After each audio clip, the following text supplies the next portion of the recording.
The agenda this week asked why people are passing up politics, weighed how skilled labor shortages could constrain Ontario's infrastructure plans, and learned how people can make the most of failure. The agenda's Week in Review begins finding out why the years after middle age might just be your happiest. Well, I'd say that the happiness curve is rapidly crossing the line from being a hypothesis with a lot of support to being a proven fact. Blanchflower's new work isn't peer-reviewed yet, but it soon will be. His work has been gold standard in the past, and we're talking 132 countries, 10 million people, huge sample sizes. This appears to be a very real phenomenon, and he backs it up with a second study, just as important, which finds an increase in all the downward indicators of distress in midlife, everything from depression and suicide to lack of sleep, for example. Barbara, at the risk of oversimplifying this, should we, if we want to be happy, just wait to get a little older? Well, that's one option, and a lot of people do that. I think we can actually be a little bit proactive as we get into our 40s and 50s. There's something called the socio-emotional selectivity theory, and that's perpetrated by Laura Carstensen at Stanford University. And what she says is that, and this has been proven, as people's time horizons shrink, they begin to focus on what's really important. And that generally is two things: other people, relationships, family, friends, and a purpose or cause that gives you meaning and joy. So what you see with people who are kind of intentionally happy, going up the U-curve as best they can, you see them focusing on those two things, relationships and purpose. And you can wait, but you can also be proactive. Let's show, we're going to put a graphic up here, which reflects some of the work of Jonathan's colleague at Brookings, Carol Graham, that looks at the happiness curve. And for those listening on podcast, I'm going to describe it for you. We're looking at a map which on the bottom shows the age, as people age from 0 to 100. And then on the left axis, it's basically self-reported happiness levels. This is how happy people say they are. There you see the numbers for the United States, which dips as people get to age 50, but then goes up again, even to 90 and towards 100. People get happier. How about the next country? Here's China. It's the same thing. Okay, China as a country and the United States as a country don't have a lot in common, and yet that curve looks identical. Canada, where are we? Right up there, right on top of the United States, actually. Michael Nyson, let me get you into this. This U-curve of happiness, does it check out with the research that you're doing at Ryerson? Yeah, I mean, we didn't look at happiness specifically, but we looked at a very important proxy of happiness, which is social capital. And as was already mentioned today, those things that we zero in on that are more important, so your connections with your close friends and family, your connections and purpose to an extent with civil life, the institutions that surround us, the political life, voting, being engaged, how safe you feel in the neighborhood. And the interesting thing is we did this, we participated with the Toronto Foundation, which spearheaded it, and Veronix did the research. We partnered with the Life Institute at Ryerson to support it, specifically to look at older people. Our hypothesis was going into it was that social capital would diminish with age, that factors like isolation, not being as robust physically as you might have been in your youth, might limit those points of contact. What we saw comports almost identically with this research, which is an increase with age, peaking somewhere around 60 or 70. And maybe a little different than this, people in their 20s had the lowest social capital in Toronto. So this is, of course, only looking at Toronto, but we surveyed over 3,000 people, an extra little boost to sample a larger size of seniors. And regardless of income, regardless of immigration status, we also noticed, for example, compounding variables. Even seniors who live in high-rise apartment buildings, which tend to be somewhat isolated away from the downtown core, same sort of thing, reported much higher levels of satisfaction with social life. Marcia, this is clearly not what the conventional wisdom about getting older reflects. Why do we have such a disconnect? Absolutely. Well, I think, living in North America anyway, I can't speak for the rest of the world, we have this social construction of aging that is extremely negative. I mean, the narrative is that you will be desolate, you will be poor, you will be unhappy. Falling apart? Yes, you'll fall apart, forget your memory, all these very negative connotations. And I think that this happiness curve is a very welcome antidote to this kind of social construction. And I think that quite the opposite exists, not for everybody. And of course, we're all going to fall on the continuum in somewhere of a different place. But I think it's a time of self-reflection, legacy leaving. I think we asked a lot of questions about, what mark do we want to leave on the world? What do we want to leave our children with? What do we want to be remembered for? What are the values that are important? And also, I think, brain seeks out novelty, even in later stages of aging, and that we're up for the charge of something new. Perhaps our last chapter is going to be filled with some, tremendous surprise that even we will be surprised about. Amen to that. We have a federal government which just won its weakest mandate of any government in Canadian history, just a third of the total votes. We have a prime minister who many people consider politically vulnerable right now. We have a list of candidates for the Conservative Party leadership and maybe also for the Ontario Liberal leadership who have thought long and hard about being either prime minister and premier, and yet many of the so-called A-list candidates are taking a pass on those leadership races. Robin, start us off. Is there something about politics today that makes the prize of being prime minister or premier just not worth it anymore? I think you can start a little lower on the totem pole, Stephen. It's as Susan said recently in a piece that I thought was very wise, that it's the defamation or the constant critique of every public official in elected office at every level of government, starting with the city. Yes, leaders get more of a whack than the people who report to them and in their caucuses, but boy, I know a lot of very unhappy MPs, and the Samara Centre, the group that does studies of Parliament, just released a study about the exit interviews of the ones who retired from the last Parliament. It's really depressing reading, Steve. I mean, the members do not treat the period that they had serving in public office as the greatest time in their life. So I think that's the broader canvas of this problem. But at the risk of offending Ginny, I would also add, I think there is a crisis in Conservative parties in all of the Anglosphere. If you look at the GOP with Trump and Boris Johnson in the UK, Australia and New Zealand, all have this dilemma of what are they anymore? Are they really a party that stands for a set of clear and persuadable principle? To be gentle about it, I guess I would say that's not obvious. Let's come back to that angle a little bit more later. Susan, not too long ago in your newspaper, you wrote a column about this very thing. What are you seeing out there right now? Well, I linked it maybe shallowly to Harry and Meghan, because it did seem for the first few weeks of this year, all we were covering were people opting out of public life and deciding to take a life less public. And I think some of it has to do, I will say it outrightly, I may be drummed out of it, have to turn in my membership card, but some of it is the media. We are certainly hard taskmasters. I would say social media as well, the climate out there. I would say also too, to go into what Robin's saying, I have been watching politicians here in Ottawa for a long time. The life doesn't look all that fun, and you don't go into politics to have fun. But it is true now you're not allowed to have friends in other parties. There's a polarization and a toxicity to the debate around here. There is a lot of travel. There is intense scrutiny on everything you do. And I think a lot of people just decide, I could make more money outside here. For a lot of promising people in the private sector, that is true.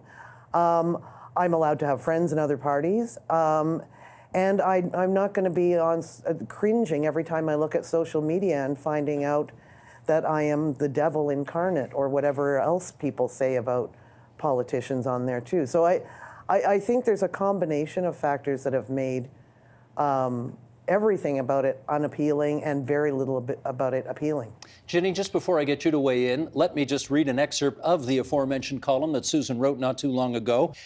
None of the three, and by that she means the three Conservative leadership would-be candidates who didn't get in, none of the three talked about a desire to be financially self-sustaining as Harry and Meghan did. But the raw reality is that for two of these three non-contenders, private life is also more lucrative and far less judgmental. Drawing a public salary opens a person up to harsh scrutiny, as outgoing Conservative leader Andrew Scheer learned about taking subsidies to send his kids to private school. Some politicians are so sensitive to this scrutiny now that they never fly in business class. They can now wave to corporate flyers such as Ambrose and Charest at the front of the plane while they make their way to the economy seats in the back. Ginny, how much of the overly partisan toxicity of our politics today do you think explains why people are taking a pass on getting in? Some of it. I'll do a couple things to respond to that. First, I think we should decouple the different standard that elected officials are held to from the toxicity of the sort of partisanship and the 24-hour news cycle, because I think one's good and the other's not great. Holding politicians and elected officials and candidates for office to a higher standard is not a bad thing. The notion that an MP should try to fly economy instead of taking their points and sitting at the front of the plane, I don't think is a bad thing.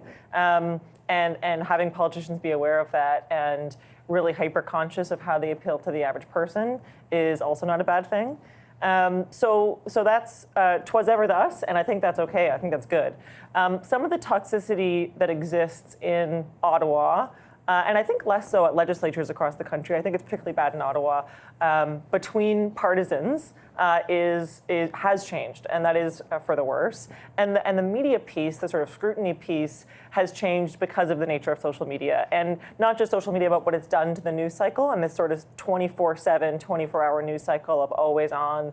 The idea, this sort of desire for authentic communication from politicians that opens them up to direct one-on-one engagements through the media and with the media in a way that they previously wouldn't have had or would have been much more controlled. And those are all really disincentives for people to run. Here's a list of the priorities that the Ontario government has when it comes to building infrastructure in the province. Sheldon, you want to put this graphic up? And for those listening on podcast, I will read this out because this is big. 371 childcare projects, more than 2,000 community projects, nearly 1,900 education projects, 65 healthcare projects, more than 1,000 northern projects, nearly 100 recreation projects, more than 320 roads and bridges projects, and 220 transit projects. Jan, that is a very big to-do list. And even beyond the issue of whether or not we've got all the money to pay for all these things, does the industry, in your view, even have the capacity, the people power, to get these projects built on time and on budget?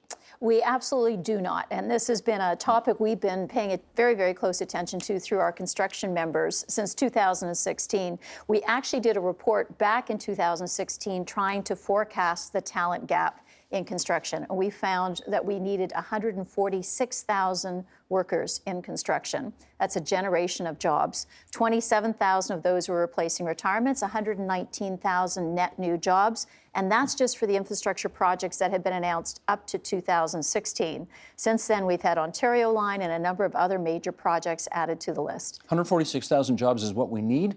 How many do we have? That was just, this is net new. These are net new jobs beyond what we have. Beyond what we have. The other very, very scary stat, over the next decade, almost 22% of people in construction in Ontario will be retiring, 1/5 of the workforce. That's even before you overlay the work that's required. Sounds like a perfect storm. And Aaron's nodding. He knows as well. Well, let's find out about this from Aaron. First of all, your infrastructure in Ontario, just give us a sense about what you guys do. Sure. So our agency was set up about 15 years ago by the province to provide consistency to all the infrastructure projects across transit and road building, hospitals, education, act as, in essence, project managers for the province in delivering the largest of their infrastructure projects. Have you got a good guess about how many billions of dollars of works you've got on your to-do list right now? Right now, we have $64 billion worth of work, either in construction, in bidding, or in the planning stage. As Jan said, that encompasses the large transit projects, the subway build and extensions, a number of large highway projects, significant build out of our healthcare system, where we're still investing as we have been for the last decade or so. Do you share Jan's terror about the possibility of getting it all done on time and on budget? I think it's really important for us to make long-term sustained investment in infrastructure. What has happened historically is we've gone through waves. Build, stop, and that has a whole bunch of negative implications. One of them is on workforce. It makes it hard for people to plan a career in the trades when it's boom and bust cycles. And I think what we've done better in the last 10 or 15 years is have a more sustained program of build. And if you look forward, that's what we've tried to lay out even more and to try and stage it in a way that has that work coming, because this is generational. The investments I talked about, you don't spend $64 billion overnight. You have to plan it well and do it in a sustained way. And that allows people to plan their careers and train knowing that there's a long-term flow of work. So, not too many weeks ago, on this side of the table, we had on a guy you know well, Phil Verster from Metrolinx, who's responsible, of course, for putting all the transit together that you're responsible for getting built on time and on budget. Here's what he had to say about all of this, okay? Sheldon, the clip, if you would. Are the current projects that are on book and planned, in your view, adequate to what's coming down the pike? It's such a great question. Are they adequate themselves? No, they're not. We are catching up with many years of backlog.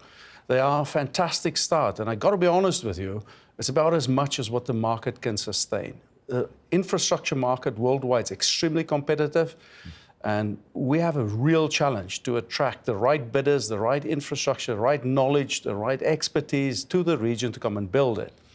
What has to happen is that this great start that we have currently with the 4 subway projects and GO must be maintained in the next 8, 9, 10 years to come.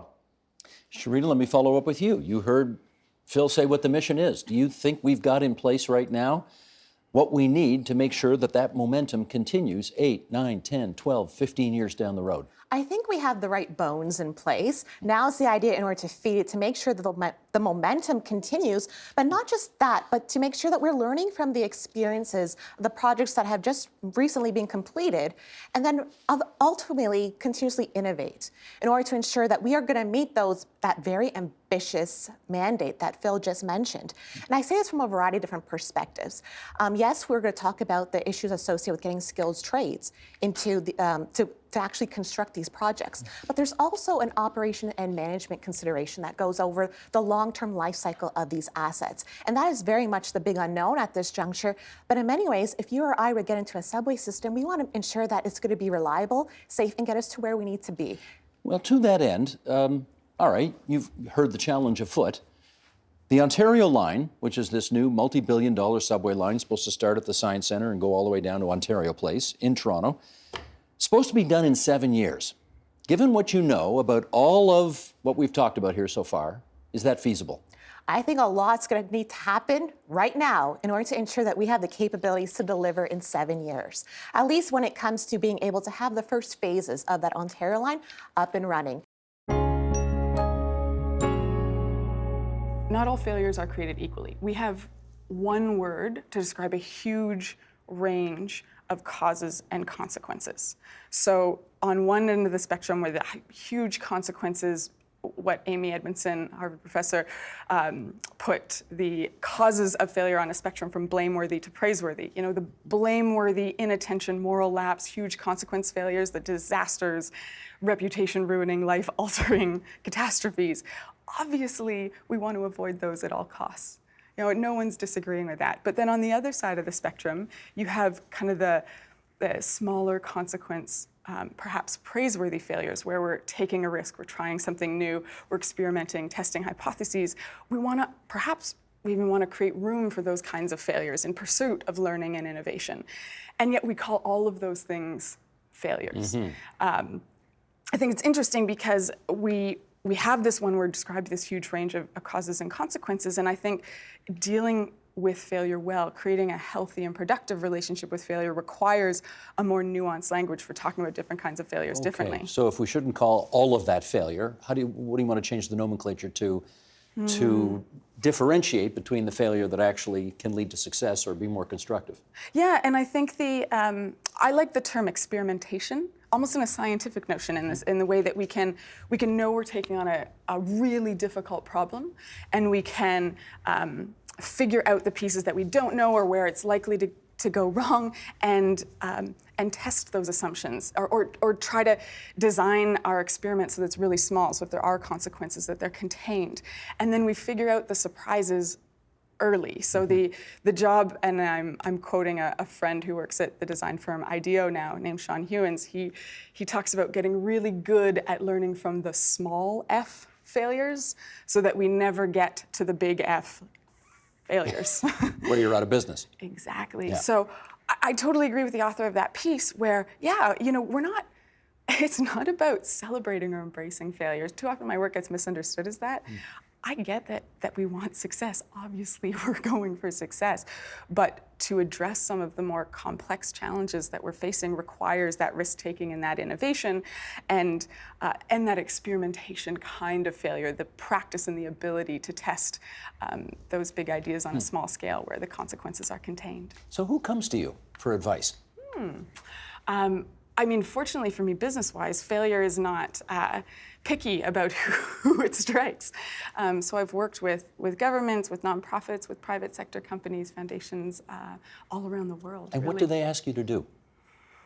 I'd say there's two sides of it. I get a number of folks coming to me that are in the midst of a failure that they really want to make sure that they grow stronger and wiser from. And so I'm there to help them, make sure they maximize their learning and become a stronger organization out of that experience. And then I'd say on the other side of the spectrum, there's kind of the innovation side where you've got perhaps successful companies, established companies and organizations who have always done it a certain way.